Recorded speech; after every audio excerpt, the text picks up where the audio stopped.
Ok les gars, quand j'ai voulu me lancer dans le domaine du business en ligne, je me suis très vite rendu compte que lancer dans un business comme ça tout en étant étudiant en alternance, j'allais galérer et bah c'est bel et bien ce qui s'est passé hein. Donc en tout cas, si toi t'as cliqué sur cette vidéo, c'est très sûrement que t'es potentiellement dans la même situation que moi ou alors que t'as envie de lancer ton business ou quoi que ce soit, alors que t'es encore étudiant et tu te demandes si c'est pas trop tôt, ce qui est compréhensible. Donc dans cette vidéo, moi je vais te raconter mon expérience par rapport au fait d'ouvrir un business en ligne en étant encore en alternance. Je vais t'expliquer quelles ont été mes galères et comment j'ai fait pour à peu près m'en sortir et surtout comment est-ce que toi tu peux faire derrière pour adapter ce que moi j'ai fait à ta situation. Alors évidemment, gros disclaimer, hein, je suis pas un mec multimillionnaire qui a réussi et tout machin. Je suis juste un mec qui a connu le bail de travailler comme un zinzin et qui s'est dit bon les gars, faut peut-être un peu se calmer parce que c'est pas forcément très efficace. Malgré le fait que j'ai fait, allez quoi, j'ai eu 2 clients en gros pour faire simple. Donc c'est pas une réussite non plus franche, mais voilà, j'ai eu quelques petits trucs. Bref, on commence tout de suite la vidéo.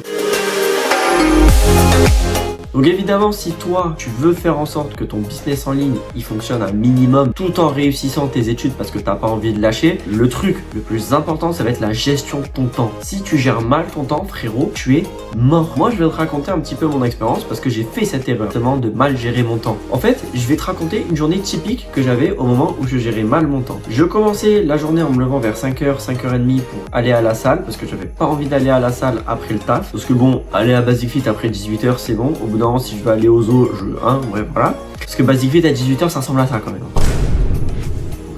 Doucement. Donc j'y allais le matin, tranquille, je faisais ma petite séance, ensuite j'allais en cours ou alors en entreprise, ça dépend, parce que je fais l'alternance, une semaine, tu vois. Et donc déjà, quand t'es en alternance, faut savoir que même si t'es en cours, tu fais 35 heures par semaine. Donc déjà, ton emploi du temps, il est compact comme as, tu vois. Donc le seul moment où je pouvais travailler, bah c'était le soir en fait, tu vois. Le soir où, pendant que j'étais en cours, bah je travaillais juste en fait sur mon business. Et à côté, quand je sortais des cours, que je rentrais chez moi le soir, de 20h à 23h, je travaillais. Donc ça faisait quand même des journées 5h, 23h, full travail. Donc j'avais genre en semaine 6 heures de sommeil que je rattrapais le week-end parce que le week-end je branlais rien. Et en fait bon bah tu te rends vite compte que c'est compliqué quand même. Moi j'ai mis du temps à me rendre compte que le rythme en fait ça allait pas et que malgré le fait que j'essayais de prioriser certaines tâches à d'autres, je galérais quand même à avoir des résultats et que au bout d'un moment quand pendant des mois et des mois tu fais la même chose, tu essaies d'avoir des résultats et que tu vois que tu as très peu de résultats, c'est très sûrement qu'il faut changer de méthode. Et donc c'est ce que j'ai fait. Donc je vais vous expliquer comment est-ce que j'ai fait et surtout comment est-ce que vous pouvez faire. La première chose à faire, c'est de regarder son emploi du temps dans les yeux comme ça, tu le regardes, tu le mets sur un Google Agenda et tu regardes tous les trous que tu as. Bon, moi de temps en temps quand j'étais en cours, j'avais quelques trous parce que les 35 heures sont pas très bien répartis. Et donc à ces moments-là où j'avais un trou, même si admettons aller un trou 1 heure avant de manger, je me disais bon écoute, au lieu de prendre 2 heures pour manger comme un énorme cuck, je vais prendre qu'une seule heure, tac, je vais travailler pendant ce temps-là, donc voilà, et j'allais aller à la BU, la médiathèque à côté de chez moi, je travaillais un petit peu et puis après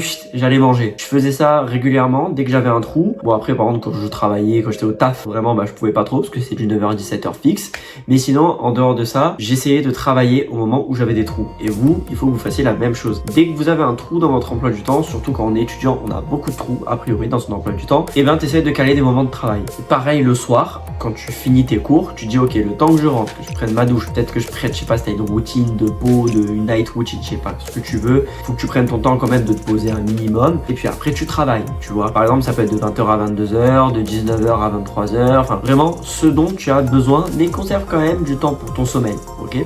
Une fois que tu as mis tout ça, tu vas voir que déjà sur ton emploi du temps, tu as plus de moments pour travailler. Maintenant, ce qui va être important, une fois que c'est bon, tu as appris à un peu gérer ton temps, ça va être de savoir ce que tu fais. Parce que déjà, frérot, t'as pas beaucoup de temps. Donc, tu vas pas faire 100 000 trucs, ok. Tu vas faire les trucs principaux. Moi, je sais que j'ai essayé de faire de la prospection, écrire des articles de blog, faire des vidéos YouTube, faire du contenu sur les réseaux sociaux. Donc, en fait, vraiment, je faisais genre 5 trucs, alors que j'avais quoi 2 heures ou 3 heures par jour à y consacrer. Donc, je travaillais n'importe comment, j'avais pas de rythme et j'y arrivais pas. Non, concentre-toi sur un truc. Et à partir de ce moment-là, quand tu te fixes un seul objectif et que tu sais que tu as des plages horaires définies pour travailler, c'est quand même beaucoup plus simple de gérer le truc, tu vois. Et puis, admettons si tu es dans des études qui sont un petit peu plus hardcore, genre médecine, ingénieur, ou que tu es en prépa, bon, prévois-toi aussi des moments où tu vas réviser, voilà. Mais bon, après, si vraiment tu fais des études de fou furieux qui te prennent énormément de temps, bon, c'est peut-être pas le bon moment pour lancer un business en ligne. Il faut quand même que tu aies du temps à tuer un minimum. Si tu vois que tu as du temps, ok. Mais si tu vois que ton emploi du temps, il est full up, frérot, ne fais pas. Ça sert à rien. Essaye peut-être d'apprendre des compétences sur le côté, tu regardes des vidéos, tu t'entraînes quand tu as un peu de temps.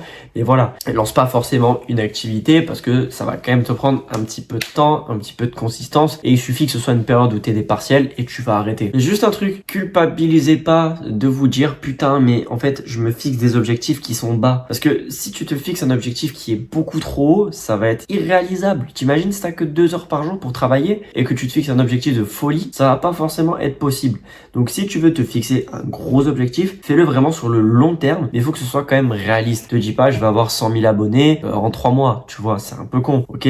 Surtout si tu peux travailler que 2 heures par jour. Pareil, te dis pas je vais faire 10 000 euros par mois en 4 mois si tu travailles que 2 heures par jour. C'est pas possible. Mais bon, dans tous les cas, vous allez pas avoir beaucoup de temps. Donc vous fixez pas des objectifs de fou. Aussi, comme je l'ai dit, priorisez les tâches vraiment importantes. Vous faites la loi de Pareto, là, hein, le 20% des efforts qui fait 80% de la réussite. Hein, je pense que vous connaissez à force. Aussi, faites une seule chose à la fois. Vous avez pas beaucoup de temps, donc faites pas 5 trucs différents comme moi je faisais. Concentrez-vous vraiment sur un truc. Et surtout, soyez organisé. Voilà, vous vous dites, le lundi, j'ai 1 heure avant de manger. Ok, cette heure-là, je vais la passer peut-être à rédiger le script pour une de mes vidéos. Ou par exemple, je vais la passer à écrire le contenu d'un article de blog ou alors faire des recherches sur quoi que ce soit. Ok, vous divisez le travail bien comme il faut. Vous essayez de vous organiser pour pouvoir tenir le rythme. Très important de s'organiser. Donc ça, c'est tous les conseils que je peux vous donner. Donc rapidement, je vous fais un petit récapitulatif là de mes erreurs par ici et des trucs à pas faire, voilà. Et surtout les gars, je tiens à dire quelque chose de super important. Vous pouvez être tenté pendant le processus de vous dire « Ah mais en fait, si j'y arrive pas, c'est parce qu'en fait, je suis dans les études et j'ai pas le temps. Vas-y, j'arrête les études. » Faites pas cette erreur de con les gars. Faites pas cette erreur de golemon. Ça, se dire que j'arrête les études, tu te le dis seulement et seulement quand t'arrives à générer de la thune avec tes business et que t'as ton diplôme. Parce que mon gars, même si demain tu génères 3000 euros par mois, regarde, exemple, tu génères 3000 euros par mois avec un de tes business. Ok, c'est cool. Demain ça s'effondre. Tu fais quoi? T'as pas de diplôme.